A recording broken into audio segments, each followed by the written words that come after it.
to some members of the audience, please.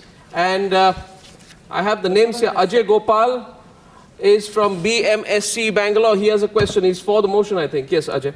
I'll go ahead and say that the political class have not only failed to meet the aspirations of the youth of India, but they've gone a step ahead in assuming that we are ignorant, naive, and will remain silent irrespective of what they do. They've become a class unto themselves, and they believe, and there's a sense of arrogance in them. Some time ago, and during the course of the debate, Vipul said that the political class is the voice of the people. And what is the voice saying? That the women are dented and painted. Just because we achieved freedom at the stroke of the midnight hour doesn't mean that women can walk about after dark. There's a political class who expects us to have a full and filling meal at rupees 10. And the gentleman who said rupees 5 is going to have free meals very soon at the cost of the state exchequer. My contention lies in the very fact that why was such a bill was raised in the first place? Yeah. Where was your sense of morality when you thought that we could allow criminals enter the parliaments and sit there? Answer, Sachin. I think you're the best person to take that. I'm not here to defend people who are convicted by any court, lower court or high court. The sense was that the political consensus, by the way, I'm not pointing fault at the BJP, but the political consensus in the discussion that we had recorded was that all political parties told the government that let's do this, let's pass a bill in parliament. Didn't go through. Hang on, let me finish. The Congress party reconsidered its stand, made the government change its position, and today that bill has been withdrawn, the ordinance has been withdrawn. I can understand your point that why wasn't it done at the right time. My point is that it's been done. The time, of course, could have been different, but the fact that it's been done, it's because there was a pressure, there was within the party thinking about why we must do the right thing, respect what the BJP says, what other people have said. Sachin, on a lighter note, I am touched by the faith that you have in the Bharatiya Janata Party. And the manner in which you allowed yourself to be guided. Touched at all. I didn't know you had the sensitivity to be touched at all. I'm very flattered that you are. I am so tempted to jump into the debate. Ajay, can I just, before I come back to Shankar, briefly? I suspect there's something wrong with the acoustics here. He keeps saying dynamic and I keep hearing dynastic. Our second question is coming in. It's from Nivya Shetty. It's absolutely relevant to Sachin's, if I could make a statement. I have a news clipping of Economic Times of 26th January 2010. And this is Mrs. Sonia Gandhi's. I have a news clip, so it's absolutely relevant. Yeah. She said this on 26 January 2010, Economic Times, and it says, must clean politics of criminals, Sonia. Do you know what? This is what she said. If she said this in 2010, and she said exactly what the ordinance has belied, why did she say this? This is the problem. You say something else in 2010, that the parties must get rid of criminals. Okay. And here, you exactly do the opposite. My point is, how do we believe anything which politicians say today? Anything. Here is it 3 years said, and it is undone. Undone by the ordinance. Well, two youth participants want to respond on behalf of the government, I presume. Vipul Nanda has been waiting for some time. Vipul, you want to speak? Ma'am, I must begin by saying that the question here is those representatives, they've been elected in spite of being criminals, they've been elected by people who, in spite of them being criminals, feel that this is the best representative for them. We can impose our judgment as much as we like on any individual in the world and pass a value judgment to all choices that we make. But we don't know what's going on in their mind and we can't question it. The basic premise of democracy is everyone's allowed to make their own choice. Unless you are suggesting that Sonia Gandhi imposes her personal will on every decision the Congress party makes from now until the point that she retires, I think that would be more of a complete betrayal of democracy than having a system that allows people to elect who they want, where they want, and when they want. Well, okay, count.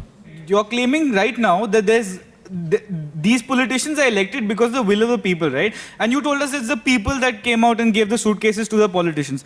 My question is simple. When a member of Raj Sabha, Mr. Rashid, recently he was convicted for selling seats in medical colleges, what hope do the people have? I don't think that the society came together and said that we want to reflect ourselves in the polity by creating a government which requires us to pay for the medical seats which we will never be able to afford, right? So this expectation from the political class isn't a reflection of the society because the society doesn't want to pay for medical seats that it can get based on merit. One point at a time, for us. See, are there any DU students here? Can you raise your hands? Any DU students? Okay, is it not true that votes in your student union elections are cast on liquor bottles, the rain dance party tickets, and the latest movie releases, right? When we ourselves are, every party does this, by the way. You know, I'm not here to play any blame game. I'm just here to say a word of caution. When we ourselves are making our student unions irrelevant, our agency irrelevant, it's surprising that in all this debate, nobody has raised anything to do with, any point to do with student unions, because we've left them in the lurch, we've forgotten about them, and we hate to talk anything related to them. Our parents discourage us from going into politics. We think it's something dirty to do that. We think it's unfashionable to go out, to ask for votes, to campaign, and then we start blaming all the politicians for everything that's wrong. Where is our sense of accountability? No, we have a solid point. From banning books, movies, textbooks, school curriculum, I think political units of political parties at the student level have led from the front. I mean, we know what Aditya Thackeray did when he campaigned against Rohinton Mistri's book. And he pushed himself on the Mumbai University Vice-Chancellor. You want a counter, but I'd actually want to comment from the audience, if you don't mind. And our next audience question is coming in from Nivya Shetty of Sophia High School in Bangalore. Is she here, please? Nivya? Yeah, go ahead. Take the mic. And if you have a specific question to a specific person, that'll be great. My question is directed at you. So at the outset, I would like to say that I feel the Aam Aadmi Party is as ideologically different as can be from any political party in this country. Because me, that is a non-politically affiliated youth, feel that we have a real chance of getting into public life through forums provided by parties like y'all. But having said that, I have a few issues regarding some views y'all have expounded lately.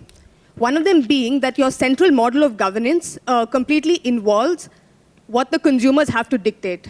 But say on issues like the pricing of critical commodities like petrol or gas and water, I think I speak for everyone when I say that if we have a say in the pricing of these commodities, we'd like them to give it to us for free. So that is one point down. And the other one you'll also talk about is the oil exploration which the government, y'all feel, has awarded to the foreign companies and not so much to the country as such.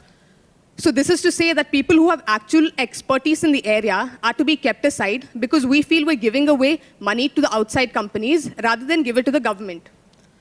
Also, you all talk about the electricity rates having to be reduced through private agencies. This is to say that basically the highly erratic supply of power through the central government or through the state government can be priced as high as possible, but that to be provided by the private agencies should be reduced. So in summary, your economic policy is anti-privatization, feels that the government must take forward its stance on every issue, irrespective of people who have an area of expertise. So do you feel that if the Aam Aadmi Party comes to power today, there is going to be the multiple organ failure that you stated exists in the party and will also be reflected by your party? Very happy that you asked these questions. And the premise of that question lies in the fact that here is something that promises to be different. And that really, I mean, we're not into Congress versus BJP versus Aam Aadmi or whatever party. The whole point of the country right now is that all of us feel suffocated by the political establishment. And anything which appears to be somewhat different catches our attention, makes us ask questions. And we must ask questions. But the very fact that you rose and asked the question about a tiny political party, to my mind, makes the case of how much the suffocation with the existing political class must be. On your specific questions, we are developing our economic policy. We have nowhere said experts are not to be consulted. All we said was private monopolies of national resources are not to be accepted.